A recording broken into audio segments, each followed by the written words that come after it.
Seja bem-vindo, amigo do Projeto Praia Vermelha. Vamos continuar as nossas observações a respeito do conflito da Ucrânia. É a segunda parte do vídeo que nós começamos há pouco tempo. Então, uma continuidade mais focada com coisas mais atualizadas e talvez interesse um pouco mais na prova de geografia, se quer uma questão na parte da prova de geografia. Nós vimos então as questões anteriores aí. Vamos partir para as últimas três itens do nosso sumário: situação atual, política russa e repercussões. Bom, evidentemente a guerra não ocorreu como a Rússia imaginava. Tá? Se imaginava um conflito rápido, o exército ucraniano era muito fraco e a Rússia iria invadir, tomar de rodo e depois ia negociar. Tá? Isso não aconteceu, tá? Então o Putin usou tropas regulares, depois usou mercenários, convocou reservistas e a Ucrânia, a fraqueza inicial da Ucrânia não existe mais. Tá? Então o cenário é completamente diferente daquele imaginado no início, não só pelos russos, como eu diria por todo mundo. Né? Foram necessárias então mudanças nos planejamentos logísticos por parte da Rússia, então se esperava uma guerra de curta duração, a guerra ficou longa e evidentemente isso tem influências em todos os setores das forças armadas russas e na política russa. Né? A logística russa ela é mais difícil, ela tem que levar lá de Moscou e de outras cidades para as regiões russas. As distâncias não são muito grandes, mas também não são tão cômodas. As estruturas estão abaladas, então às vezes algumas oportunidades a Ucrânia bombardeou estradas e vias de acesso, e as dificuldades de logística têm se mostrado um fator, se não decisivo, bastante importante que influencia aí a condução da guerra. A situação psicológica atual ela é mais favorável à Ucrânia, né? Então os russos na Ucrânia, os russos são considerados invasores, até mesmo nas províncias ali de maioria russa, aparentemente os russos são considerados invasores, embora isso seja discutível, porque os dados são evidentemente incógnitas, né? Mas sem dúvida, de uma maneira geral, para o mundo, para a grande maioria do mundo, para a ONU inclusive, a Rússia é considerada invasor, para a população ucraniana com certeza é considerada invasor, e não conta com uma simpatia também tão grande assim da população russa. Ou seja, esses aspectos às vezes influenciam e podem ser decisivos aí em guerras. Tá? Então, os russos eles perderam bastante expressão política, né? A Europa que negociava muito com a Rússia, já tem. Todo mundo ficou com o pé atrás com relação à Rússia. Então a Rússia perdeu muita influência mundial e está sendo alijado somente com seus parceiros ali, e o restante tem. A situação da Rússia ficou bastante ruim nesse sentido psicológico e político. Né? Não tem ocorrido mais avanços russos, avanços pontuais, batalhas pontuais, ofensivas e contraofensivas, nada decisivo. Também nós tivemos o inverno, no inverno ali ninguém combate, né? Muita neve, muito pouca mobilidade, não tinha como isso ocorrer. Possivelmente agora, com a chegada da primavera, os combates sejam travados com maior intensidade. Mas os combates, o grosso dos combates continua sendo naquela região ali do Donbass e da Crimeia, né? A linha de frente basicamente ficou inalterada já faz vários meses, né? Foi feito um referendo de fachada nessas províncias conquistadas, né? Ou foram tomadas por enquanto, mas ninguém deu crédito nenhum para esses referendos que afirmaram que 90% da população quer que a Rússia tome conta. É complicado isso aí, a princípio não é confiável. Né? A chegada da primavera, como eu já comentei, pode viabilizar combates com maior intensidade. Então a gente pode ver pelo mapa aí claramente a intenção da Rússia é ter um corredor ali para o Mar Negro, né, e consequentemente para o Mar Mediterrâneo, porque, como nós já vimos no primeiro vídeo, o acesso da Rússia para a comercialização para o mundo é extremamente limitado, e essa área aí, com o domínio de uma força adversa, ela é bastante sensível, bastante importante, em particular o posto de Sebastopol, mas todo esse corredor aí sob o domínio russo, ele dá um grande upgrade para o comércio russo, né? Sem considerar, além de considerar que é a área mais desenvolvida e mais rica da Ucrânia. Ainda novas armas têm ampliado o valor das forças ucranianas, tá? tem sido disponibilizado blindados, mísseis, canhões, vários obuseiros, apoio logístico. Curiosamente, o apoio da OTAN é limitado, por algumas razões podem ser aventadas aí, tá? Primeiro, a Rússia tem sua doutrina de segurança que usaria as armas atômicas caso ela sinta seu território ameaçado, né? Então, a ONU evita colocar armas de longo alcance. Eu lembro que a distância de Kiev até Moscou é em torno de 800 quilômetros, então qualquer míssil de longo alcance poderia fatalmente atingir várias cidades russas, o que pode levar a uma escalada do conflito inimaginável, né? Então é uma razão bastante séria. E outra razão que a gente pode aventar, mas que talvez não oficialmente não existe, né? É que tem muita gente ganhando dinheiro com isso, né? Então o consumo de munição tá bombando, né?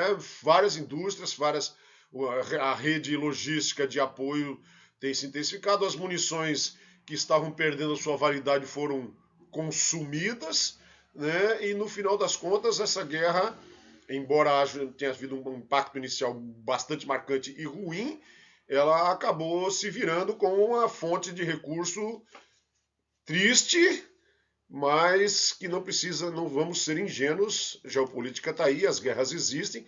Pode ver meu vídeo sobre guerras lá, você vai ver coisas nesse sentido, são mais comuns do que parece e existem, infelizmente. Bom, um grande número de. Então, você, nesse sentido ainda, terminando o raciocínio, né? Apoia, mas não apoia decisivamente. Né? Apoia, mas não a ponto de acabar o conflito rapidamente. Ok? Um grande número de refugiados, evidentemente, né? Muitos russos, muitos ucranianos, principalmente ucranianos, vindo para outros países, em especial cérebros, pessoas de maior poder aquisitivo, que têm condições de fazer isso com mais facilidade, estão abandonando sua terra em busca de segurança com suas famílias. Né? E uma coisa que pode mudar o cenário é a possível participação a partir do norte, né? A partir de Belarus, que ainda não ocorreu, mas Belarus é antiga aliada da Rússia, muito aliada da Rússia, e embora tenha se permanecido neutro, isso pode acontecer a qualquer momento e pode trazer novos ares para o conflito. Continua aí a dominação no aspecto da política russa, a dominação do Partido Comunista, não parece haver mudança nesse sentido, pelo menos por enquanto, o que não significa a permanência do Putin. O Putin pode cair, mas o comunismo continua, né? Então, isso pode vir a acontecer. Por que continuar? A Rússia ela tem uma tradição de governos fortes, tá? Mesmo antes do comunismo, o czarismo sempre foi autoritário, sempre foi. E nesses países muito grandes, que não tem uma coesão muito estabelecida, várias populações, várias culturas, várias línguas, várias religiões, como China, Índia e Rússia, os governos sempre foram autoritários. Pela primeira vez na história, nós estamos experimentando uma democracia na Índia. Até que ponto isso vai dar certo é questionável, né? Porque é com a força do seu exército, com a força do poder centralizador, que se mantém a pressão sobre os povos dominados e se mantém a estrutura dos países grandes. Então, a possibilidade de rompimento dessa estrutura de poder forte e coesa do exército, das Forças Armadas Russas e do poder político do Partido Comunista, eu acho que ela é muito remota porque ela é fundamental para a sobrevivência da Rússia. Né? Tem acontecido acordos entre China e Rússia, o que para grande parte do hemisfério ocidental é preocupante, tá? Se tem negociações agora sem usar o dólar, a China está assumindo o papel fornecendo material no lugar dos ocidentais que fizeram bloqueios. Então a China é rival histórica da Rússia. Vários atritos históricos nós já vimos isso. Mas o momento é um momento para ser aproveitado, né? Então vamos apagar essas rusgas históricas e vamos aproveitar a oportunidade. E a China está aproveitando. A Rússia é decadente, poder ocupa espaço, a China quer essa parte desse poder, tá? E isso está acontecendo, os caras não são bobos, não. A reputação da Rússia nós já comentamos, então não é o caso da gente falar de novo. Relações conturbadas com o Ocidente, tá? Então, Biden visitou a Ucrânia, líderes britânicos, o líder francês também visitaram a Ucrânia. Então, a relação da Rússia, em particular com a Europa, que foi uma relação muito intensa nos últimos anos, ela está absolutamente conturbada, difícil, né? Bastante complicada. A Rússia, então, saiu do Tratado de Limitação de Ogivas Nucleares. Pode ser bravata, mas pode ser para valer, o que pode, sem dúvida, é preocupante. Também rompeu um acordo, o único acordo decente que foi feito ao longo da guerra envolveu Turquia, ONU, Rússia e Ucrânia, evidentemente. Foi um acordo de manutenção da navegabilidade de navios que transportam grãos, né, para transportar produção agrícola, porque um terço do trigo, por exemplo, além de outras coisas, um terço do trigo produzido no mundo vem lá da Ucrânia e da Rússia. Então, o acordo foi envolvendo a Turquia fiscaliza esses navios que passam por ali de maneira a garantir que só passam grãos, tá? E isso minimizaria a fome da humanidade. Né? E esse acordo foi estabelecido e a Rússia já demonstra que não quer cumprir mais um acordo bastante complicado para o mundo todo. Né? Eu diria, mas isso é um palpite meu, embora já haja notícias a respeito desse sentido, que uma saída honrosa para esse conflito seria uma negociação que envolvesse a saída do Putin. Né? Mas são conjecturas que estão aí nos jornais de vez em quando, mas aparentemente tem fundamento. Então, ainda outras repercussões, né? Vamos ver algumas repercussões. Dificuldades na cadeia mundial de suprimento de alimentos, como nós já vimos com relação ao trigo, mas não é com relação ao trigo. Então, por exemplo, o Brasil esse ano tem a safra mais cara da história, porque comprou fertilizantes russos, as negociações feitas lá pelo Bolsonaro, conseguiu comprar os fertilizantes, mas o preço foi muito mais alto que o preço usual. E o Brasil depende muito disso, porque o cerrado, por natureza, ele não é produtivo. Ele é produtivo em razão dos suplementos agrícolas que se põem ali. Quando você não consegue fósforo, potássio e outros elementos para se fazer o adubo, a safra é muito comprometida. Então isso também é preocupante para todo mundo. Tá? Não é só na produção local lá, mas é na produção mundial. E além da produção de alimentos, existe uma grande crise na questão energética, em particular com relação à Europa. Né? A Europa vinha adotando uma postura de usar o máximo possível de energia mais limpa, isso envolvia diretamente o gás natural da Rússia, né? Com essa redução do gás natural o uso do gás natural como uma verdadeira arma de guerra, a Europa ficou, né? Começou a reativar usinas nucleares, reativar usinas a carvão, o que é um problema não só ecológico, é um problema sério, né, de relações internacionais também. Em contrapartida, isso parece vir com uma notícia boa, que é um investimento muito maior nas fontes renováveis, eólica, vento, etc., buscando essa solução e fugindo da dependência russa. Talvez a médio prazo isso para a humanidade seja até uma boa notícia. A inflação mundial é outro fenômeno muito grave, né, com a redução da oferta, em particular de alimentos e de energia.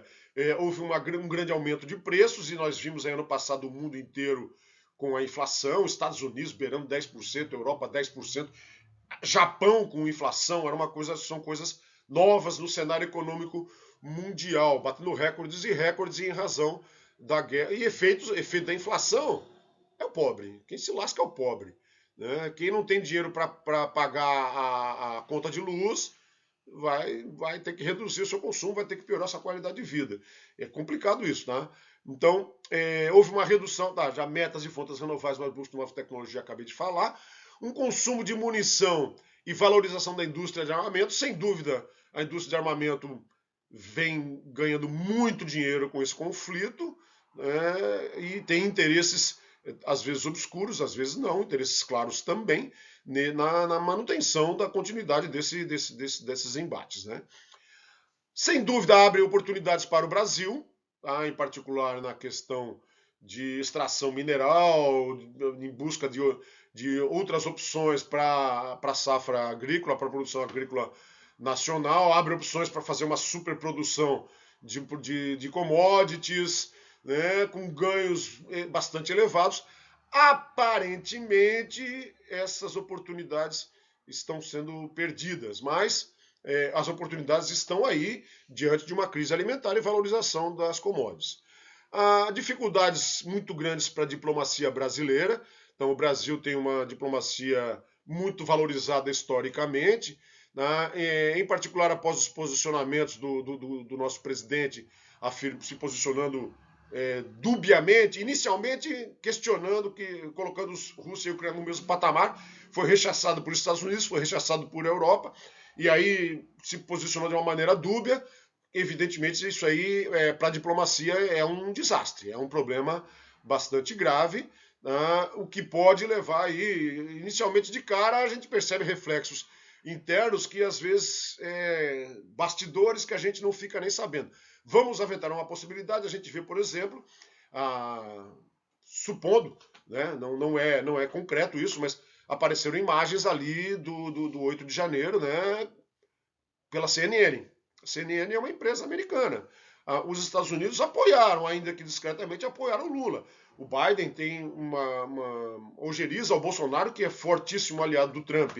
Então, houve um apoio da mídia e de outros canais para a eleição. Discreto, mas decisivo. Numa eleição que teve 1% de diferença, evidentemente isso foi decisivo.